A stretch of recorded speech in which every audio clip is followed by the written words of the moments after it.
ಹರಿ ಓಂ. ನಮ್ಮ ಮನೆಯಲ್ಲಿ ನಾವು ಗಣಹೋಮ, ದುರ್ಗಾ ನಮಸ್ಕಾರ ಹಾಗೂ ಸತ್ಯನಾರಾಯಣ ಕಥೆ ಎಂಬ 3 ಪೂಜೆಗಳನ್ನು ಚಿಕ್ಕದಾಗಿ ಅಳವಡಿಸಿಕೊಂಡಿದ್ವಿ. ಅದರ ಚಿಕ್ಕ ಚಿಕ್ಕ ತುಣುಕುಗಳನ್ನು ನಿಮ್ಮ ಮುಂದೆ ವ್ಯಕ್ತಪಡಿಸಬೇಕು ಎಂದುಕೊಂಡಿದ್ದೇನೆ. ಅಲ್ಲದೆ ಆ ಪೂಜೆಗಳ ಮಹತ್ವವೇನು ಎಂದು ನಾವು ತಿಳಿದುಕೊಳ್ಳೋಣ. ಪೂಜೆಯ ಎಲ್ಲ ವಿಧಾನಗಳನ್ನು ನನಗೆ ಕ್ಯಾಪ್ಚರ್ ಮಾಡಲು ಆಗಲಿಲ್ಲ. ಆದಷ್ಟು ವಿಡಿಯೋಗಳನ್ನು ತೆಗೆದುಕೊಂಡು ನಿಮ್ಮ ಎದುರು ವ್ಯಕ್ತಪಡಿಸ್ತಾ ಇದ್ದೇನೆ. ವಿಘ್ನ ವಿನಾಶಕನಾದ ಗಣೇಶನ ಪೂಜೆಯನ್ನು ಪ್ರಾರಂಭಿಸುತ್ತಾ ನಾವು ಪೂಜೆಯನ್ನು ಪ್ರಾರಂಭಿಸಿದ್ವಿ. ಅದೇ ಗಣಹೋಮ. ಗಣಹೋಮವು ಹಿಂದೂ ಸಂಪ್ರದಾಯದ ಅತ್ಯಂತ ಪವಿತ್ರ ಮತ್ತು ಪುರಾತನ ವಿಧಿವಿಧಾನಗಳಲ್ಲಿ ಒಂದಾಗಿದೆ. ಇದನ್ನು ಮುಖ್ಯವಾಗಿ ವಿಘ್ನ ನಿವಾರಕನಾದ ಗಣಪತಿಯನ್ನು ಪ್ರಸನ್ನಗೊಳಿಸಲು ಮತ್ತು ಯಾವುದೇ ಕಾರ್ಯದಲ್ಲಿ ಎದುರಾಗುವ ಅಡೆತಡೆಗಳನ್ನು ನಿವಾರಿಸಲು ಮಾಡಲಾಗುತ್ತದೆ. ಈ ಗಣಹೋಮವನ್ನು ಮಾಡುವುದರಿಂದ ಕುಟುಂಬದಲ್ಲಿ ಸುಖ, ಶಾಂತಿ ಮತ್ತು ಸಮೃದ್ಧಿ ನೆಲೆಸುತ್ತದೆ. ಹಾಗೆಯೇ ಶತ್ರುಬಾಧೆ ಮತ್ತು ಗೃಹ ದೋಷಗಳ ನಿವಾರಣೆಯಾಗುತ್ತದೆ. ಗಣಹೋಮವನ್ನು ಸೂರ್ಯೋದಯದ ಸಮಯದಲ್ಲಿ ಮಾಡುವುದು ಅತ್ಯಂತ ಫಲಪ್ರದ ಎಂದು ಶಾಸ್ತ್ರಗಳಲ್ಲಿ ಹೇಳಲಾಗಿದೆ. ಸತ್ಯವೇ ದೇವರು, ದೇವರೇ ಸತ್ಯನಾರಾಯಣ. ಶ್ರೀ ಸತ್ಯನಾರಾಯಣ ಸ್ವಾಮಿ ಪೂಜೆಯು ವಿಷ್ಣುವಿನ ಅವತಾರವಾದ ಸತ್ಯನಾರಾಯಣನಿಗೆ ಅರ್ಪಿತವಾದ ಭಕ್ತಿಪೂರ್ವಕ ಆರಾಧನೆಯಾಗಿದೆ. ಇದು ಪ್ರಮುಖವಾಗಿ ಸ್ಕಂದ ಪುರಾಣದಲ್ಲಿ ಉಲ್ಲೇಖಿಸಲಾಗಿದೆ. ಜೀವನದಲ್ಲಿ ಯಶಸ್ಸು, ಸುಖ, ಶಾಂತಿ ಮತ್ತು ಸಾತ್ವಿಕ ಆಸೆಗಳನ್ನು ಈಡೇರಿಸಿಕೊಳ್ಳಲು, ಕಷ್ಟಗಳು ದೂರವಾಗಲು ಈ ವ್ರತವನ್ನು ಹಿಂದಿನಿಂದಲೂ ಆಚರಿಸಿಕೊಂಡು ಬರಲಾಗುತ್ತಿದೆ. ಪುರಾಣ ಕಥೆಯ ಪ್ರಕಾರ ನಾರದ ಮುನಿಯು ಭೂಲೋಕದ ಜನರು ದುಃಖದಿಂದ ಬಳಲುತ್ತಿರುವುದನ್ನು ಕಂಡು ಅವರ ಸಂಕಷ್ಟಗಳನ್ನು ನೀಗಿಸುವ ಸರಳ ದಾರಿ ಯಾವುದೆಂದು ವಿಷ್ಣುವನ್ನು ಕೇಳಿದನು. ಆಗ ವಿಷ್ಣುವು ಸತ್ಯನಾರಾಯಣ ಪೂಜೆ ಬಗ್ಗೆ ತಿಳಿಸಿದನು.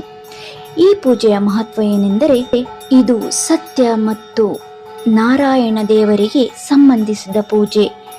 ಸತ್ಯ ಎಂದರೆ ಸತ್ಯ, ನಾರಾಯಣ ಎಂದರೆ ವಿಷ್ಣು. ಸತ್ಯದ ಹಾದಿಯಲ್ಲಿ ನಡೆಯುವ ಭಕ್ತರ ಕಷ್ಟಗಳನ್ನು ದೂರ ಮಾಡಿ ಇಷ್ಟಾರ್ಥಗಳನ್ನು ಈಡೇರಿಸುವವನು ಎಂದು ನಂಬಲಾಗಿದೆ. ಈ ಪೂಜೆಯನ್ನು ಯಾವುದೇ ವಿಧದ ಮಂಗಳಕರ ಸಂದರ್ಭದಲ್ಲಿ ಹಾಗೂ ಹುಣ್ಣಿಮೆ, ಏಕಾದಶಿ ಅಥವಾ ಕಷ್ಟಕಾಲದಲ್ಲಿ ಮಾಡಬಹುದು. ಇದನ್ನು ಕುಟುಂಬದ ಸುಖ ಮತ್ತು ಸಮೃದ್ಧಿಗಾಗಿ ಮನೆಯಲ್ಲಿ ಆಚರಿಸಲಾಗುತ್ತದೆ. ಸತ್ಯನಾರಾಯಣ ಪೂಜೆಯ ಪ್ರಸಾದವನ್ನು ಸಪಾದ ಭಕ್ಷ ಅಥವಾ ಸಪಾತ್ ಎಂದು ಕರೆಯಲಾಗುತ್ತದೆ. ಇದನ್ನು ರವೆ, ತುಪ್ಪ, ಸಕ್ಕರೆ, ಹಾಲು ಮತ್ತು ಬಾಳೆಹಣ್ಣು ಬಳಸಿ ತಯಾರಿಸಲಾಗುತ್ತದೆ. ಪಂಚದುರ್ಗಾ ದೀಪ ನಮಸ್ಕಾರ. ದುರ್ಗಾ ನಮಸ್ಕಾರ. ದುರ್ಗಾ ನಮಸ್ಕಾರದ ಉಲ್ಲೇಖಗಳು ಪ್ರಾಚೀನ ಪುರಾಣಗಳಲ್ಲಿ ಹಾಗೂ ವಿಶೇಷವಾಗಿ ದೇವಿ ಮಹಾತ್ಮೆ ಮತ್ತು ಮಾರ್ಕಂಡೇಯ ಪುರಾಣಗಳಲ್ಲಿ ಕಂಡುಬರುತ್ತವೆ. ಲೋಕಕ್ಕೆ ಕಂಟಕನಾಗಿದ್ದ ಮಹಿಷಾಸುರನನ್ನು ಸಂಹರಿಸಲು ತ್ರಿಮೂರ್ತಿಗಳ ತೇಜಸ್ಸಿನಿಂದ ಉದಯಿಸಿದ ದುರ್ಗೆಯನ್ನು ದೇವತೆಗಳು ಸ್ತುತಿಸಿ ನಮಸ್ಕರಿಸಿದ ಸಂಪ್ರದಾಯವೇ ಇಂದು ದುರ್ಗಾ ನಮಸ್ಕಾರವಾಗಿ ಆಚರಿಸಲ್ಪಟ್ಟಿದೆ. ಇದು ಪಂಚಮುಖಿ ಸ್ವರೂಪ.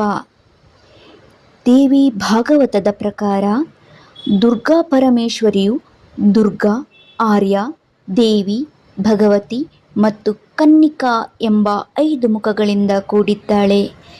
ಈ 5 ರೂಪಗಳನ್ನು ದೀಪದ ರೂಪದಲ್ಲಿ ಆರಾಧಿಸುವುದೇ ಈ ಪೂಜೆಯ ಮೂಲ. ಈ ಪೂಜೆಯಲ್ಲಿ ದೇವಿಯನ್ನು ಕೇವಲ ವಿಗ್ರಹದ ರೂಪದಲ್ಲದೆ ಜ್ಯೋತಿ ಅಥವಾ ದೀಪದ ರೂಪದಲ್ಲಿ ಆಹ್ವಾನಿಸಲಾಗುತ್ತದೆ. 5 ದೀಪಗಳನ್ನು ಬೆಳಗಿಸಿ ತಾಯಿಯನ್ನು ಆ ದೀಪಗಳಲ್ಲಿ ಸಂಕಲ್ಪಿಸಿ ಪೂಜಿಸಲಾಗುತ್ತದೆ. ಪೂಜೆಯ ಸಮಯದಲ್ಲಿ ನಮಸ್ತಸ್ಯೈ ನಮೋ ನಮಃ ಎಂಬ ಅಪರಾಜಿತ ಸ್ತೋತ್ರದೊಂದಿಗೆ 28 ಬಾರಿ ದೇವಿಗೆ ಸಾಷ್ಟಾಂಗ ನಮಸ್ಕಾರಗಳನ್ನು ಅರ್ಪಿಸಲಾಗುತ್ತದೆ.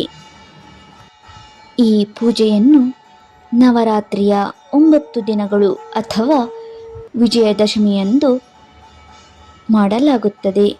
ಅಲ್ಲದೆ ಪ್ರತಿ ಮಂಗಳವಾರ ಅಥವಾ ಶುಕ್ರವಾರದಂದು ಈ ಪೂಜೆಯನ್ನು ಮಾಡುವುದು ಶ್ರೇಷ್ಠ.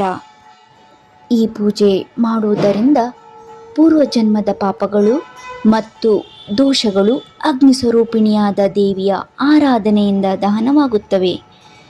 ಮಾಟ ಮಂತ್ರದಂತಹ ದುಷ್ಟ ಶಕ್ತಿಗಳ ಪ್ರಭಾವ ಕಡಿಮೆಯಾಗುತ್ತದೆ ಮತ್ತು ಉತ್ತಮ ಆರೋಗ್ಯ ಪ್ರಾಪ್ತಿಯಾಗುತ್ತದೆ. ಮನೆಯಲ್ಲಿ ಐಶ್ವರ್ಯ, ಬುದ್ಧಿ ಮತ್ತು ನೆಮ್ಮದಿ ನೆಲೆಯಾಗುತ್ತದೆ. ಇಲ್ಲಿ ನಾನು ಹೇಳಿದ ಪೂಜೆಯ ವಿವರಣೆಗಳಲ್ಲಿ ಏನಾದರೂ ತಪ್ಪಿದ್ದಲ್ಲಿ ತಿದ್ದಿಕೊಳ್ಳಲು ಅವಕಾಶ ಕಲ್ಪಿಸಿ. ಹರಿ ಓಂ.